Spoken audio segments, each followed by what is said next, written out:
Ce que vous allez voir va vraiment vous choquer. Peu de gens osent en parler et pourtant, c'est en train de se produire maintenant. Abonnez-vous dès maintenant à Polyafrique pour ne rien rater. Ici, on décrypte tout sur l'actualité politique africaine. Le compte à rebours est lancé.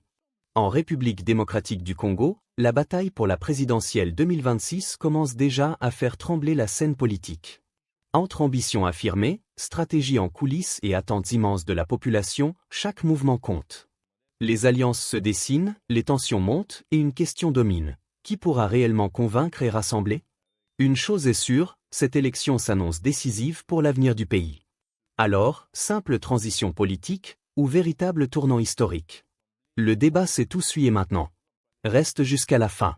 À Katumbi ou à Kabila, est-ce que c'est quelque chose qu'il faut peut-être envisager sur la perspective que nous faisons? Non, je pense que les gens de la radicalité, ils vont se retrouver, tous les radicaux qui se disent pas de changement de constitution. Qui sont les radicaux?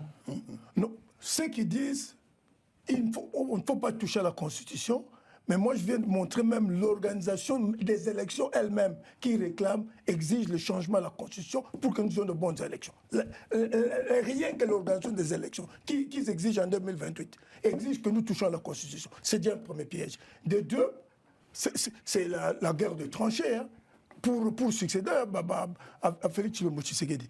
Mais c'est là l'avantage quand on est visionnaire de voir le danger qui arrive, la crise qui arrive. C'est la raison pour laquelle moi j'ai publié, je l'ai dit en 2017, pour une transition exceptionnelle en République démocratique du Congo. Parce que je me disais, avec ce système, à cette allure, à un moment donné, nous allons nous retrouver devant une crise qui nous demanderait de nous mettre tous autour d'une table pour un véritable consensus national, pour jeter les véritables refondations, la 4e République.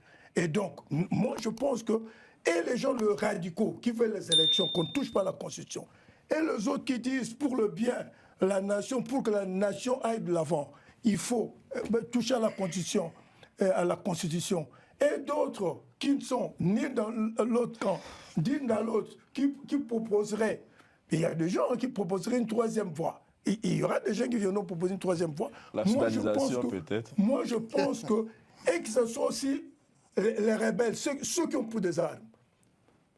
Ceux qui ont pris des armes. Ah, ils sont invités aussi à la non, discussion. parce que ces gens-là, parce que comme ils ont échoué, ils ne pourront plus faire comme l'AFDEL, arriver jusqu'à Kinshasa. Il faut éviter qu'ils se trouvent dans une position de balkanisation des faits.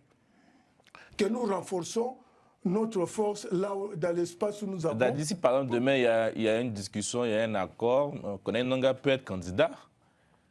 Mais, non, je pense que la réconciliation, comme moi je l'ai dit, la réconciliation ne peut pas précéder la justice.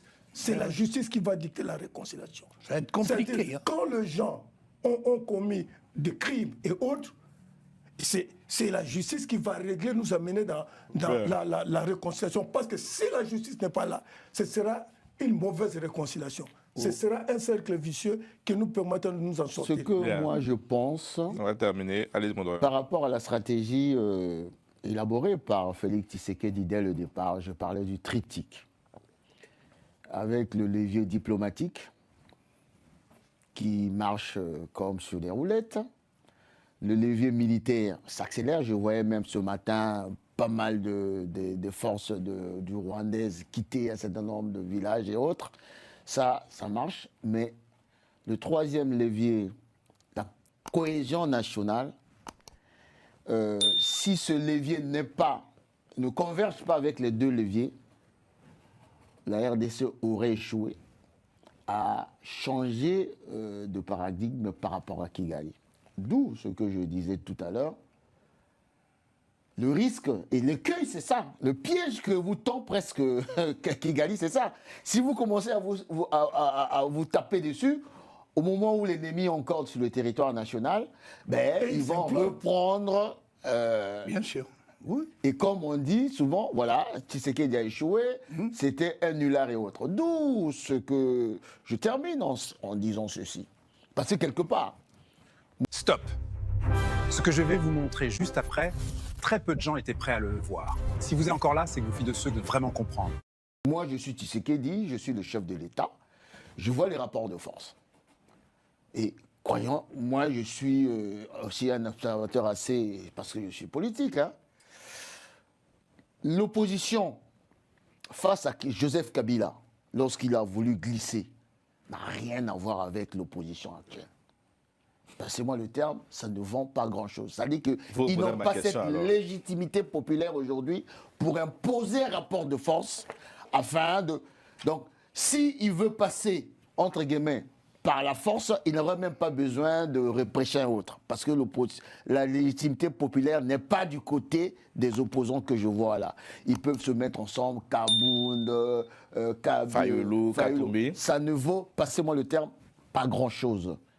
Mais ils doivent faire preuve d'intelligence et d'intérêt général pour s'inscrire sur cette voie de concertation nationale, de consensus national, Absolument. pour qu'on puisse trouver un modus operandi de régler d'abord la contradiction principale. Et pour moi, je suis souvent... tu parlais des acteurs politiques. Hein. Il y a un acteur politique qui représente le centre, Germain Kabinga. Il a travaillé avec Jean-Pierre Mbemba, il a travaillé avec Joseph Kabila, il a créé le centre. Il a vraiment des propositions qui rejoignent les siennes. Hein. Germain Kabinga a des propositions intéressantes pour sortir par le haut. Et il a vraiment travaillé là-dessus. Je pense que son regard prospectif, pour moi, m'intéresse beaucoup plus. Je vais jeter une pierre dans la mare un peu. Ah, Lucien. Cette pierre dans la mare, c'est quoi? Tout ce que vous me dites là, nous sommes très intelligents dans ce studio pour regarder la bonne direction. Sauf que l'être humain est méchant et mauvais par nature. Et que ce qui se passe, c'est que les mauvais fruits vont influencer les fruits qui sont sains.